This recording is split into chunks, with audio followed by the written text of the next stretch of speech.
வணக்கம். தவறான ஒரு உறவே தவறு அப்படின்னு சொல்லப்படுறப்போ, தன்னை விட ஒரு 20லிருந்து 25 வயசு குறைந்த ஒரு ஆணோட ஒரு பெண் தன்னுடைய திருமண பந்தயத்தை எல்லாம் மீறிய உறவை வச்சுக்கிறாங்க அப்படின்னா, அது இந்த சமுதாயத்துக்கே அவமானமான ஒரு செயல். தவறான ஒரு உதாரணமும் கூட. வழக்கம் போல இந்த பிரச்சனையெல்லாம் வெளியே வர்றப்போ ஏற்படக்கூடிய சிக்கல்களால் அந்த குடும்பத்தில் இருந்த நிம்மதி பறி போயிடும். அது அடுத்த கட்டமான குற்றம் செய்யக்கூடிய எண்ணத்தையும் விதைக்கும். தப்பு செஞ்சவரோ அதனால் பாதிக்கப்பட்டவரோ யார் முந்திக்கிறாங்களோ அவங்க இன்னொருத்தரை கொலை பண்ணிடுவாங்க. குற்றம் செஞ்சவர் சிறை வாழ்க்கையும் அவமானத்தையும் அனுபவிக்கணும். இதெல்லாம் தெரிஞ்சும் புரிஞ்சும் கூட தவறு செய்யக்கூடிய நபர்கள் தான் இந்த சமுதாயத்தின் சாபக்கேடு. சென்னையில் தன்னை விட வயது குறைந்த நபரோடு ஏற்பட்ட உறவால் காதலனோட சேர்ந்து மனைவியே கணவனை கொலை செய்த அநியாயமான சம்பவத்தை பற்றி தான் இன்றைய கோப்பியம் நிகழ்ச்சியில் பார்க்க போகிறோம்.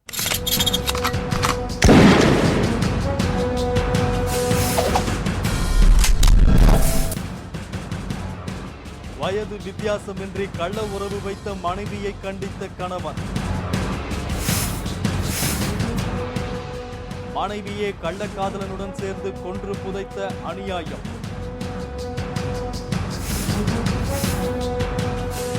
குடிபோதையில் உளறியதால் போலீசில் சிக்கிக் கொண்ட குற்றவாளிகள்.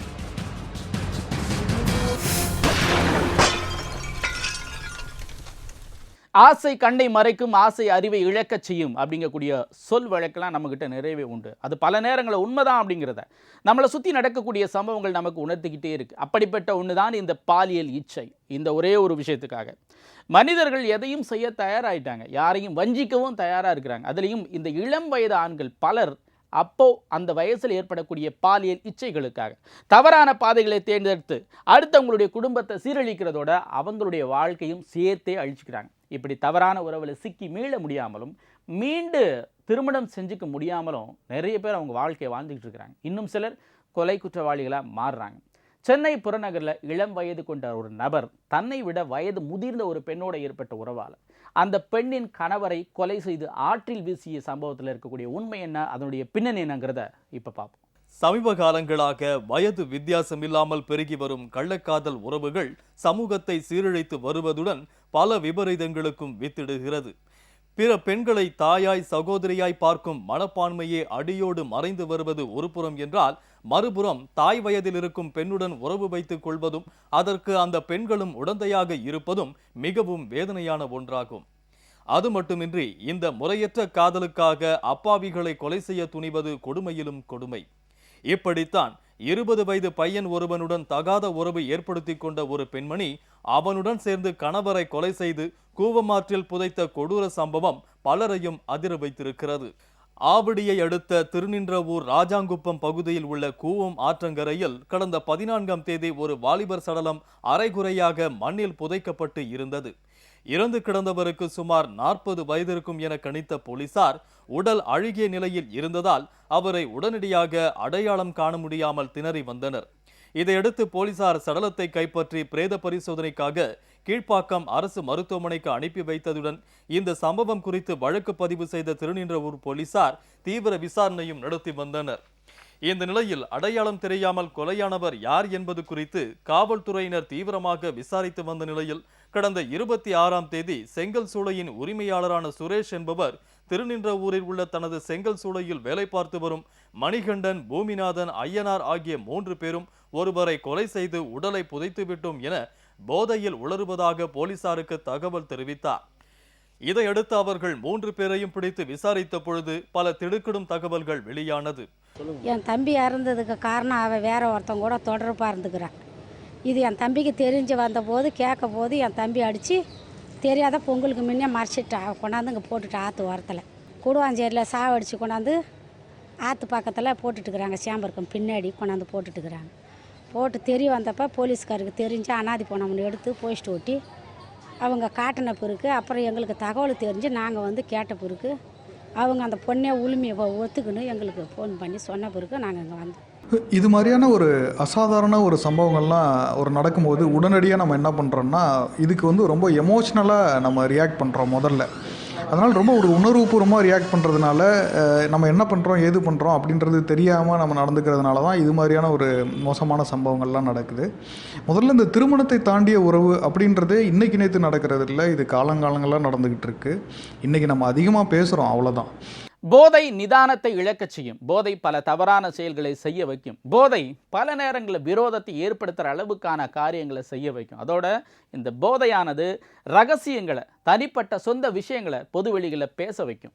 இப்படி போதை பல மோசமான செயல்களுக்கு காரணமாக இருக்குது. அதனால தான் போதை இந்த நாட்டுக்கும் வீட்டுக்கும் கேடு அப்படின்னு சொல்கிறாங்க. இந்த நிலைமையில் பல குற்றவாளிகள் தங்களுடைய பராக்கிரமங்களை போதையை போட்டுட்டு உளறி காவல்துறை கிட்ட சிக்கின சம்பவங்கள் எக்கச்சக்கம். கிட்டத்தட்ட இதே மாதிரி தான் மணிகண்டனும் அவருடைய ஃப்ரெண்ட்ஸும் செய்த குற்றத்தை பற்றி போதையில் பெருமை பேசியதை கேட்ட உடன் வேலை செஞ்சவங்க காவல்துறைக்கு தகவல் கொடுத்துருக்குறாங்க.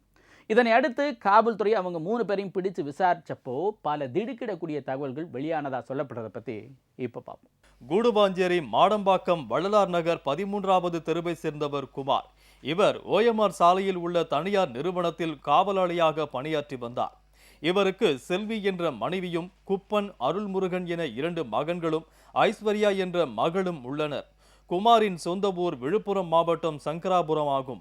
அதே பகுதியில் உள்ள பாசார் கிராமத்தை சேர்ந்த மணிகண்டன் செல்வியின் தூரத்து உறவினர் ஆவார்.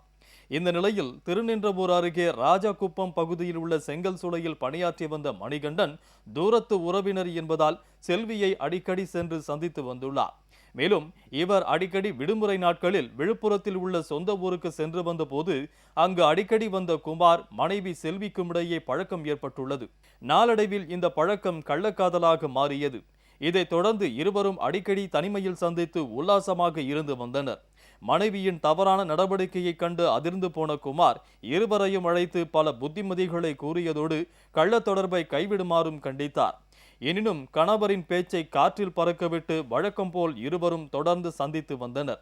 இவர்களின் கள்ள தொடர்பிற்கு முற்றுப்புள்ளி வைக்க நினைத்த குமார் கடந்த 2 மாதத்திற்கு முன்பு சொந்த ஊரை காலி செய்துவிட்டு கூடுவாஞ்சேரி அருகே உள்ள மாடம்பாக்கத்தில் குடும்பத்தோடு குடியேறினார். இதனால் செல்வியும் மணிகண்டனும் அடிக்கடி சந்திப்பது நின்று போனது. இருப்பினும் இருவரும் செல்போன் மூலம் தொடர்பில் இருந்துள்ளனர். இந்த நிலையில் இருவரும் செல்போனில் பேசும்போது கள்ள தொடர்புக்கு இடையூறாக இருக்கும் கணவர் குமாரை கொலை செய்ய திட்டம் தீட்டினர். இதையடுத்து கடந்த 10ஆம் தேதி இரவு மனைவி செல்வி குமாருக்கு பாலில் தூக்க மாத்திரையை கலந்து கொடுத்து தூங்க வைத்து விட்டு பின்னர் மணிகண்டனுக்கு செல்போனில் தகவல் கொடுத்திருக்கிறார். இதுமாரி எங்கள் மச்சானை அடித்து சாவடிச்சு தான் அவங்க தகவல் கொடுத்துறாங்க. எங்கள் மச்சானை கண்டுபிடிச்சி தர மாதிரி நாங்கள் அவங்கக்கிட்ட மனு கொடுத்தோம். அதன் பிறகு அன்றைக்கி நைட்டு வந்து சார் அவங்க போய் விசாரணை பண்ணாங்க. அவங்க வந்து விசாரணை பண்ணிட்டு எங்களுக்கு எதுவும் தெரியாது கொள்ளாதுன்ற மாதிரி அவங்க அப்பா அம்மா எல்லாம் சொன்னாங்க. அதன் பிறகு வந்து மறுநாள் காலை ஒரு 8:30 மணி அளவில் அந்த செல்வி ஆகப்பட்டது என்னுடைய பெரிய மாமனார் மகன் ஆறுமுகத்துக்கு டெல்லிக்கு ஃபோன் போட்டுருக்குது. ஃபோன் போட்டு இதுமாரி உங்கள் தம்பி நாங்கள் அடித்து சாவச்சிட்டோம், அவரை அடைக்கலம் பண்ணிட்டோம், இது நீங்கள் இதுக்காக நீங்கள் யாரும் ப்ரெஸ் பண்ண தேவையில்ல, வந்து நாங்கள் அடைக்கலம் பண்ணிவிட்டு நீங்கள் வர தேவையில்ல, உங்கள் அக்கா மாமா யாருக்கிட்ட நீங்கள் சொல்ல தேவையில்ல அப்படின்னு சொல்லிட்டு என்னுடைய பெரிய மாமனார் மகன்கிட்ட அவங்க ஃபோனில் சொல்லியிருக்குது. அதன் பிறகு அவங்க வந்து எங்களுக்கு கால் பண்ணாங்க. இதுமாரி சமாச்சாரமா அடித்து சாவடிச்சது உண்மை தான் அப்படின்னு சொல்லிட்டு அவர் தகவல் கொடுத்தாரு. அதுக்குள்ளே திருநென்றூர் போலீஸு ஜெயகிருஷ்ணா சாம்பர் வேலை செய்தவர் வந்து அப்படியே பேசி கொண்டிருந்தது வந்து மேனேஜர் குடி போதையில் பேசி கொண்டிருந்ததை பக்கத்தில் இருந்தவங்க வந்து மேனேஜர்கிட்ட சொல்லி மேனேஜர் வந்து உடனே அவங்க 4 பேரையும் பிடித்து ஆஃபீஸ் ரூமில் வச்சுட்டு திருநென்றூர் போலீஸுக்கு தகவல் கொடுத்தார். அதன் பிறகு அவங்க கொண்டாந்து திருநெல்லூர் போலீஸ் ஸ்டேஷனில் வச்சிருந்து விசாரணை செய்து கொண்டிருக்கிறார். இது ஏன் நடக்குது அப்படின்னு பார்த்தோம்னா, இது அந்த ஒரு தனிப்பட்ட ஒரு நபரோட ஒரு குணாதிசயம் தொடர்பான ஒரு பிரச்சனை அப்படின்னு நான் சொல்ல மாட்டேன். இது வந்து ஒரு ஒட்டுமொத்த ஒரு குடும்ப அமைப்போட தோல்வின்னு தான் சொல்லுவேன். இந்த குடும்ப அமைப்புன்றது அந்த ஒரு தனிப்பட்ட நபருக்கு கிடைக்க வேண்டிய ஒரு சரியான அங்கீகாரத்தையோ இல்லை ஒரு அன்பையோ இல்லை ஒரு பாசத்தையோ ஒரு கொடுக்காமல் இருக்கும்போது, இல்லை அது கிடைக்கிறதுல சிக்கல்கள் இருக்கும்போது, இங்கே கிடைக்க வேண்டிய ஒரு அங்கீகாரம் வெளியே இருந்து கிடைக்கும்போது நிச்சயமாக அதை நோக்கி ஒரு தள்ளப்படக்கூடிய சூழலை தான் இந்த ஒரு குடும்பம் அவங்க மேலே திணிக்குது. இன்னைக்கு நடக்கக்கூடிய ஒவ்வொரு குற்றத்துக்கு பின்னணியிலும் குற்றவாளிக்கு பின்னாலும் யாரோ ஒருத்தருடைய உதவி இருக்குது. அது பெரும்பாலும் ஃப்ரெண்ட்ஸ் அப்படிங்கக்கூடிய பேரில் தெரியக்கூடிய ஆட்களாக இருக்கிறது தான் வேதனை. தோள் கொடுப்பான் தோழன் அப்படிங்கிறத தவறாக புரிஞ்சுக்கிட்ட ஆட்கள் தான் இவங்கெல்லாம். ஒரு நண்பன் தவறு செஞ்சால் அதை திருத்த வேண்டியது தான் நல்ல ஒரு நண்பனின் செயலாக இருக்கணும். ஆனால் நீ என்ன குற்றம் வேணாலும் செய், நாங்கள் கூட இருக்கோம் அப்படின்னு குற்றம் செய்ய தயக்கம் காட்டக்கூடிய ஆட்களை கூட குற்றம் செய்ய தூண்டக்கூடிய ஆட்களாக நண்பர்கள் ஆகி போனதன் விளைவு ஒரு குற்றவாளிக்கு பின்னாடி நண்பன் அப்படிங்கக்கூடிய ஒரே காரணத்துக்காக இன்னும் ஒரு குற்றவாளியாக அல்லது குற்றவாளிகளாக நிற்கிறாங்க. இதே மாதிரி தான் குமாரை கொலை செய்ய மணிகண்டன் தன்னோட செங்கல் சூளையில் வேலை பார்க்கக்கூடிய நண்பர்கள் 2 பேரையும் கூப்பிட்டதா சொல்லப்பட்டதை பற்றி இப்போ பார்ப்போம். மணிகண்டன் தன்னுடன் செங்கல் சூளையில் வேலை பார்க்கும் நண்பர்களான விழுப்புரத்தை சேர்ந்த ஐயனார், பூமிநாதன் ஆகியோரை அழைத்து கொண்டு பைக்கில் மாடம்பாக்கத்திற்கு வந்துள்ளார்.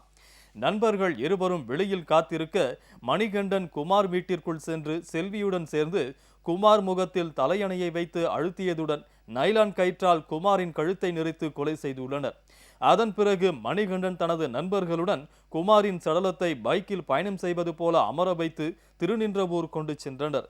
அதன் பின்னர் ராஜாங்குப்பம் கூவமாற்றின் கரையோரத்தில் அரைகுறையாக பள்ளம் தோண்டி சடலத்தை புதைத்துவிட்டு ஒன்றும் தெரியாதது போல தங்கள் சொந்த ஊருக்கு சென்று விட்டனர். பதற்றத்தில் உடல் அரைகுறையாக புதைக்கப்பட்டதால் அங்கிருந்த நாய்கள் வெளியே இழுத்ததில் துர்நாற்றம் வீசி உடல் வெளியே தெரிந்தது. இதற்கிடையே மணிகண்டனும் நண்பர்களும் பொங்கல் விடுமுறை முடிந்து கடந்த 23ஆம் தேதி திருநின்றவூருக்கு வந்துள்ளனர். அப்போது மணிகண்டன் தனது கள்ளக்காதலி செல்வியையும் அவரது குழந்தைகளையும் உடனழைத்து வந்து செங்கல் சூளையில் தங்க வைத்துள்ளார். இந்நிலையில் சம்பவத்தன்று இரவு மணிகண்டன் செங்கல் சூளையில் தங்கியிருந்த கொட்டகையில் கொலை செய்ததை பற்றி குடிபோதையில் உளறி இருக்கிறார். மேலும் கொலை சம்பவத்தில் தொடர்புடைய கூட்டாளிகளுக்குள் தகராறு ஏற்பட்டு அவர்களுக்குள் ஒருவருக்கொருவர் கொலை சம்பவத்தை வெளியே கூறிவிடுவதாக மிரட்டி வந்ததாகவும் தெரிகிறது.